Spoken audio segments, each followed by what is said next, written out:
Welcome to the Carriker Chronicles, the People Show. Checking the pulse of Husker Nation, brought to you by DPS Concrete Construction. I'm wearing my wife's favorite shirt. And the CarrikerChronicles.com. Ladies and gentlemen, it's just science. It's where all your Husker sports hopes and dreams will come true. And full disclosure, and I was happy to do it. Well, not so happy, but still excited to be here. We got up at like 4:30 this morning to record this show. All right, ladies and gentlemen, if you're like me, there's three major parts to this show today. But if you're like me and you're excited that a guy with the talent and ability and potential of an individual like Williams Nwaneri, someone tweeted me that he's the highest ranked recruit that we've ever had coming out of the transfer portal. I don't know, is that a recruit? What is that? If you're excited that a guy like that will come join Nebraska. And if you look at this potential defensive line, front seven, it includes guys like Riley Van Poppel, Cam Lenhart, Keona Davis is back, Williams himself, Elijah Judy's coming back, Vincent Shavers, Sherman, Willis McGahee. Then you got Dawson Mayer, Christian Jones. All right, some of the younger guys coming in. If you're excited about some of these things, smash the like button. And Heinrich Haarberg. I want to talk about Haarberg as well. We're going to talk about Nwaneri. We're going to talk about Heinrich Haarberg. We're going to talk about Matt Rhule doubling down on the year 3 jump. I had talked about this, I don't know, about a week and a half ago after his signing day press conference. Okay, if you're like me, you're excited about some of these things, and Heinrich Haarberg will not be sitting the frickin' bench this year, smash the like button. All right, so right off the top, you know what, I'm actually going to start with Haarberg because Matt Rhule said, let me find the exact quote here. Here's the quote, and I thought it was interesting because I'd never heard him say this exact thing about Haarberg before, but I thought it was telling. He said, and I quote, "He's probably one of the best athletes I've ever had the chance to coach." So there was a couple of reactions I had to that when I saw it. Number one, because he's talked about Haarberg's full steam ahead as a tight end. They're in bowl prep. Okay, the backup quarterback is Jalen Gromstad for the bowl game. He's been practicing as a number 2 quarterback. Haarberg can come in as a quarterback if needed, but he's full steam ahead as a tight end, and I get the feeling after this bowl game, he's a tight end. Now, he did say FY tight end, and then he threw out there, this guy could play running back, he could play X, and I have a feeling in a DANA Holgorsen type offense and scheme, Holgorsen's going to move him all around, like a chess piece, like a Taysom Hill, so to speak, if you will. And I'm excited about that, like really excited, because he is a freaky athlete. I've watched him outrun linebackers and some safeties when he was playing quarterback a couple years ago and scored on some of those long touchdown runs doing the read option. I've shared the story from practice winning the gassers versus other fast quarterbacks multiple times. I'm excited because he truly does have a unique skill set, which I talked about so much last season. What I was talking about, honestly, was the fact that he could throw, he could run, he had experience. Nobody else on the team brings that. What he's talking about is a freaky athlete, size, 6'5", 235, and great top-end speed. And I was like, so I was excited, but then I was like, I kind of got mad. I was like, why was one of the freakiest athletes Matt Rhule's ever coached sitting on the bench all fall? Most of fall. What the hell were we doing on offense last fall? There was games where our best running back didn't get the ball or got it once.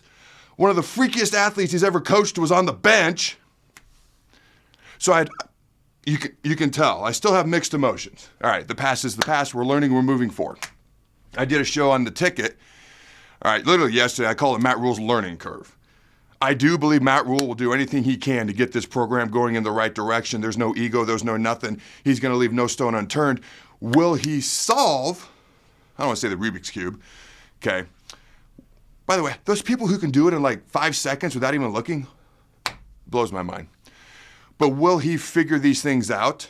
Will he figure them out appropriately and quickly enough is what I talked about on the Adam Carriker show on the ticket yesterday.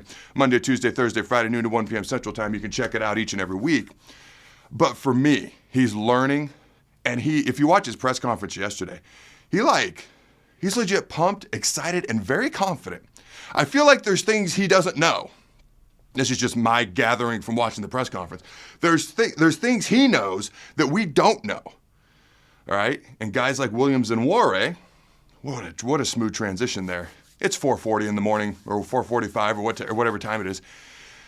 Guys like that coming, I feel like there may be more good news in the future.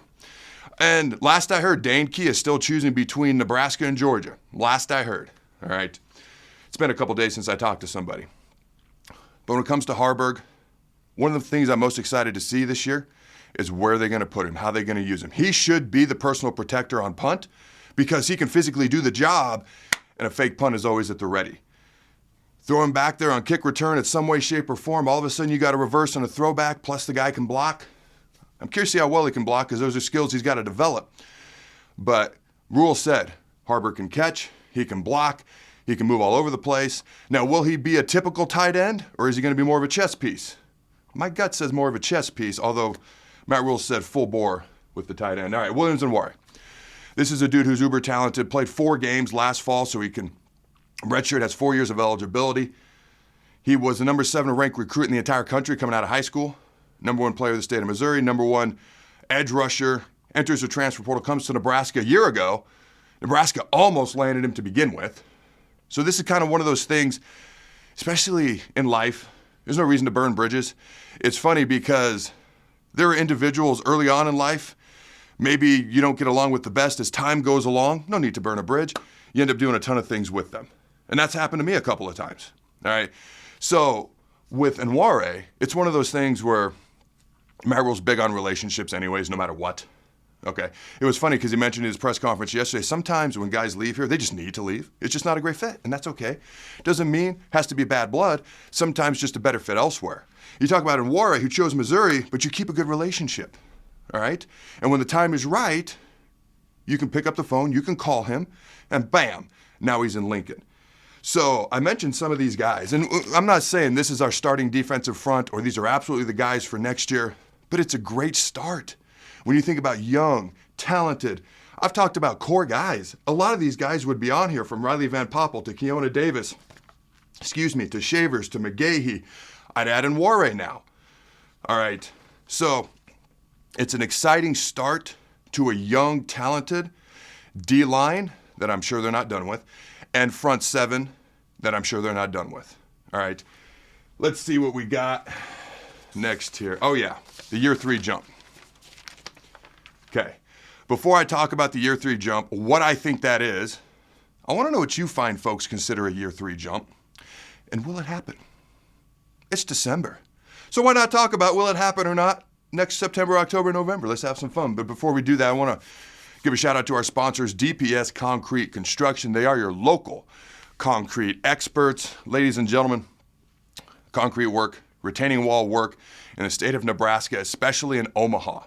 There is no better place, there is no better company, there is no better CEO of a company if this is the line of work you do, if this is the type of work you want done. Check them out at dpsconstruction.net. Also, Allen Capital Group. Check them out at allencapgroup.com. That's ALLENCAP group.com, allencapitalgroup.com. They have offices in Ogallala, Grand Island, Omaha. They have next level solutions for next level needs. I know these folks obviously on a personal level. I know them on a professional level. Done my family's finances for over a decade. Knowing my family's finances are in trustworthy, knowledgeable, good hands just puts our mind at ease. That's allencapgroup.com. All right, year 3 jump. Matt Rhule doubled down on his signing day press conference.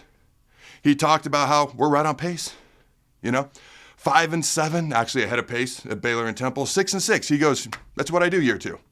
And then he goes, we make that year 3 jump, and he goes, we're going to make a year 3 jump. And I was kind of curious, is he going to address that again? He doesn't need to. Kind of wish he hadn't said it to begin with. It's going to be out there. Is the pressure necessary? No, but the confidence is because he doubled down. And he's like, we're going to make that jump, the year 3 jump. Again, I feel like there's something he knows that we don't. There's behind the scenes optimism for a reason, and it keeps coming back. And this is just me putting things together, in my opinion, and some conversations I've had. But the 1890, he keeps referencing it, how they've doubled down, how they're allowing Nebraska to be at the table in conversations that the Huskers have not been able to be in as often in the past.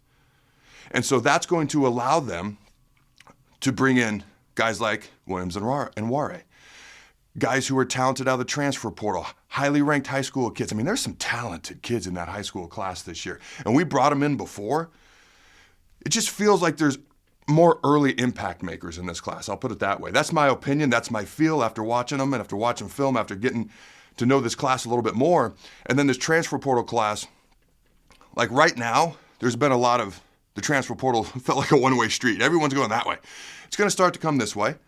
I don't know what the numbers are going to look like, but I feel like with what Nebraska can offer and the way Matt Rhule just seems like he feels, that inner genuine confidence, okay, and he's always good behind the mic, so I always keep that in consideration. I feel like there's legit reason for legit optimism throughout this offseason, and we'll see how it builds. I'm sure the Kool-Aid will flow at some point, and our 15th or 10th or whatever straight offseason national championship will come. For now, I'm waiting to see what happens. But the year 3 jump, what does that look like? To me, if we're talking about a jump, we're not talking about improvement. We're talking about a jump. It's got to be at least 2 games, at least 2 more wins. So at least 8-4. Now, my producer Jake on the ticket, I go, what's a jump look like to you? He said, well, if we're talking a jump, he's like 9 wins. Like we're talking a jump, that's 6 to 9 wins. And I was like, that is kind of a jump. So my question to you fine folks, what do you consider to be a jump from year 2 to year 3? Personally, for now, I want to see improvement. Rhule talked about we have to make, he used different words, but a vast improvement on offense. We got to get better on defense, tackling, in third downs and red zone.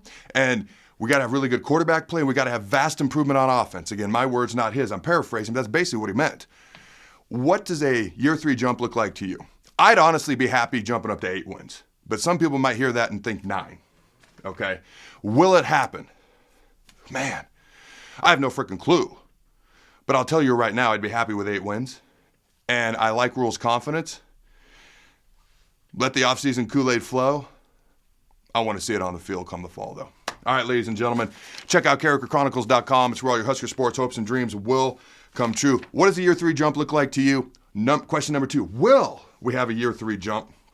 And will Heinrich Haarberg be the new Taysom Hill of college football, moved all over like a chess piece for DANA HOLGORSEN? Until next time, go Big Red, and always remember, stay off the naughty list and throw the bones.